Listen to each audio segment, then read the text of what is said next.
when Texans stormed their state house last Thursday to stage a citizens' filibuster of the Republicans' new Texas abortion ban.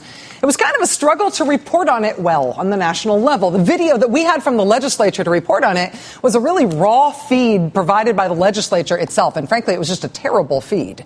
Even on Sunday, when the abortion ban sponsor started going off about rape being no problem because a rape kit can clean her out, even with that amazingness on tape, still, the tape itself was terrible. And it is hard to make a state story into a national story unless you have a good visual way to tell it. And with this Texas story, that was not the case. Until the Texas Tribune. All hail the Texas Tribune. We were covering the story for days, but with difficulty, until the Texas Tribune set up a crystal clear live stream of the proceedings in the Texas legislature, gavel to gavel, come what may. And by now, most people who would be concerned if 80% of Texas abortion clinics were closed or if abortion were banned after 20 weeks in Texas, most of those people anywhere in the country now are now aware of the action and the news and the drama that the Texas Tribune helped to show the world with that camera and their reporting. Senate Democrat Wendy Davis announced she was going to filibuster the Republican abortion ban. According to the rules, that meant she would alone have to talk only about the abortion bill, by herself, without stopping, without sitting, without leaving even for a second, without a bathroom break, without eating, without drinking, without leaning on anything or leaning on anyone, without violating any of the arcane rules of the Texas State Senate. And she set out to do it for 13 hours. She did it for hours and hours and hours, live streaming on the video feed of the Texas Tribune. Wendy Davis, alone. Sort of. There were thousands of supporters streaming into the Capitol all day long in Texas. They filled the Senate gallery and the rotunda. There were long lines to get in to see her at work. And for the first several hours, starting at 11 a.m., things went pretty smoothly. Until about 5:30 p.m. in Austin. About halfway through her 13-hour planned filibuster, Senator Wendy Davis was challenged by one of her Republican Senate colleagues. Raising a point of order, he accused her of going off topic. The anti-abortion crusading Republican lieutenant governor who was presiding over the chamber at that time agreed with the Republican senator, and Wendy Davis had strike one against her. An hour later, they did it again. When a fellow Democrat asked for some of Wendy Davis's testimony to be repeated, Senator Davis took the opportunity to put on a back brace to help her keep standing for all those hours. A colleague gave her a hand fastening the back brace, and boom, Republicans objected to that, inappropriately touching the filibustering senator. So that was strike two. She could only have three of these things go against her before it kills her filibuster. She already had 2 strikes of the 3 she is allotted, with 5 more hours still to go. So there's basically zero margin for error under the microscope of a room full of adversaries looking for errors. Everybody was watching. Everybody was watching. Even the President of the United States was watching, according to Twitter. And then at about 10 p.m. in Austin, then there was strike 3. Senator Campbell, your point of order is well taken and is sustained. The Republican senator jumped out of her seat to accuse Wendy Davis of again going off topic when she talked about the financial effects of a previous anti-abortion bill in Texas. Cue the freak out in response in the gallery and the rotunda and all over the internet. The spectators in the gallery shouting, shame on you, let her speak. They know this is strike 3, right? They know this could stop the whole thing. From the rotunda, people start yelling, Wendy, Wendy, all heard loud and clear in the Senate chamber. But it was 3 strikes against her. And Wendy Davis and the Democrats seemed like they were out on a technicality, 2 hours short of the time they needed to run out in order to kill the bill. Except, how do you defeat a technicality? With another technicality. Parliamentary inquiries. Democrats started lining up and asking parliamentary questions of the presiding officer. One Democrat who had been absent from the Senate while she was planning her father's funeral, she asked basically, hey, what happened while I was gone? Mr. President, parliamentary inquiry. Since I was not able to be here on the floor, since I was at my father's funeral, I ask that you please let me know what were the 3 motions or what were the 3 points of order so that I may understand. I was not here and I do not know. And I was not looking online because I was at my father's funeral. Would the chair please advise me? I was dealing with the fact that my father was just killed in a car crash. Could you please fill me in as to what happened? Meanwhile, the throngs of Democratic supporters remained riveted, staying very vocal as Democrats strung the proceedings out toward midnight.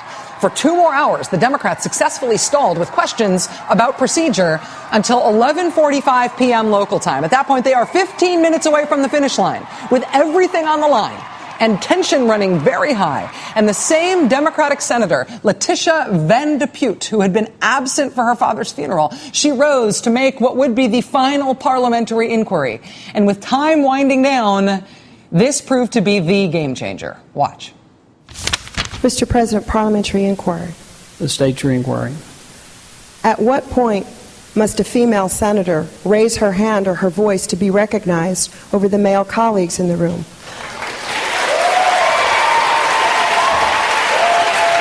Hear the cheers start there. They did not stop.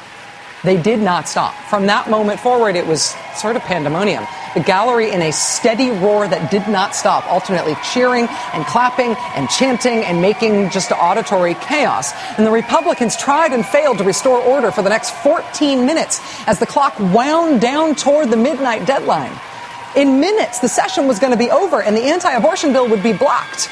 But it was not over yet. The presiding Republican, amid this tide of noise and protest and energy, tried to just call a final vote on the passage of the bill anyway. The secretary will call the roll. Birdwell, Campbell, Corona, Davis, Duell, Duncan, Ellis, Estes, Frazier, Garcia, Hancock, Hager. Members, we are in the middle of a vote. The secretary is calling the vote. Seliger, Taylor, Uresti,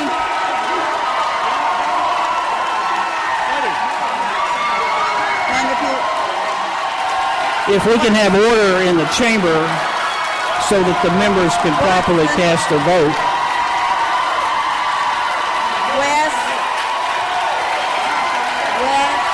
I'm trying to do it. The cheering continued all the way to midnight and therefore into the new day and past the deadline. The cheering crowd and the Democrats had run out the clock, in the end, simply by bamboozling the Republicans. The special session was done. It was over. Now, Republicans who had held Wendy Davis to the individual pixels of the letters of the law about her filibuster, down to the point where they would not allow anybody to help her fasten her back brace, those Republicans surely would not themselves break the rules by passing a bill into law after the deadline, after the official midnight end of the legislative session. Would they do that?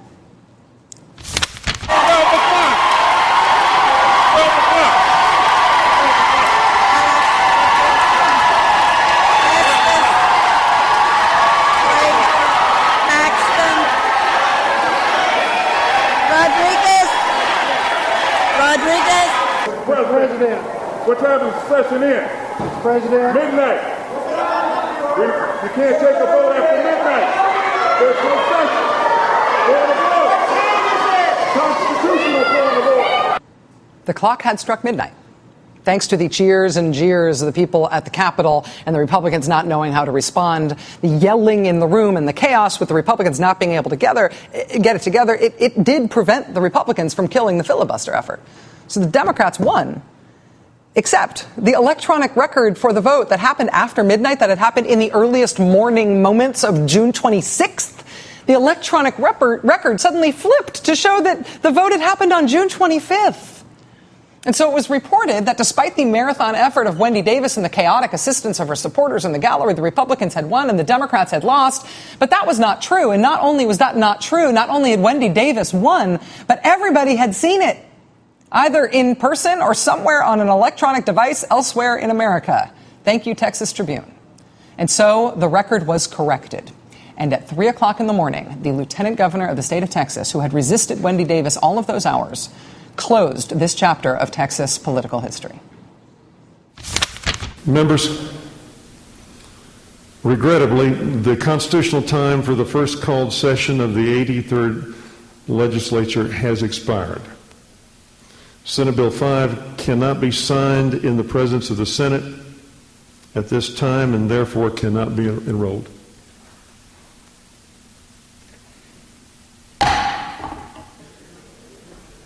It's been fun, but see you soon.